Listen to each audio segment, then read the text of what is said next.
گەورە میهرەبان دەفەرمێ وحشرناهم فلم نغادر منهم أحدا.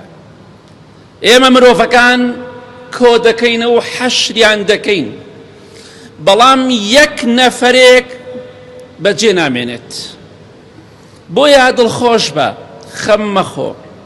وەڵڵاهی ئەوەی کە زوڵمی لە تۆ کردووە، ئەوەی ماڵی تۆی خواردووە، ئەوەی مافی تۆی خواردووە، ئەوەی موچەی تۆی خواردووە، ئەوەی زەوی تۆی داگیر کردووە، ئەوەی جوێنی پێت داوە، ئەوەی ناشرینی کردویتە، ئەوەی بوهتانی بۆ کردویتە، وەڵڵاهی ئەوەی کە ناشرین کردو حەیای بردویتە، ئەوەی کە وای لێ کردویتە زوڵمی لێت کردووە و شەو ڕۆژ بگریت، دڵنیا بە خوای گەورە ئەو کەسانت بۆ دەهێنێت بۆ ڕۆژی قیامەت یەک نەفەرێکیان لێجێ نامێنێ.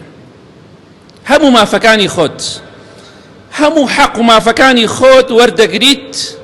حتا پێغەمبەری خوا صلی الله عليه وسلم لە حەدیثێکی صحیح تەرغیبە دەفەرمێ حتا مێرولەیەکی بچووک، مێرولە بچووکەکان نەک گەورەکانیش، ئەگەر مێرولەیەکی بچووک زوڵمی کردبێ لە مێرولەیەکی تر، خوای گەورە تۆڵی لێ دەکات.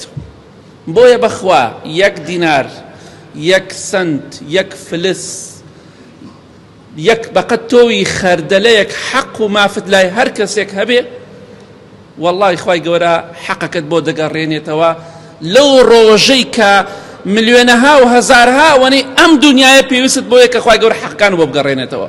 بۆیە دڵخۆش بە جومعان کاتە سورەتی کەهف دەخوێنی بزانە وحشرناهم فلم نغادر منهم أحدا، یەک نەفەر جێ نامێنێ، هەمووی دێت، زاڵم و پیاو چاک، دەسەڵاتدار و بێدەسەڵات، دەوڵەمەند و فەقیر، پیاو باش و پیاو خراپ، هەمووی کۆ دەبێتەوە. هەموو کەسێک باجی تاوانەکان و زڵمەکانی دەدات.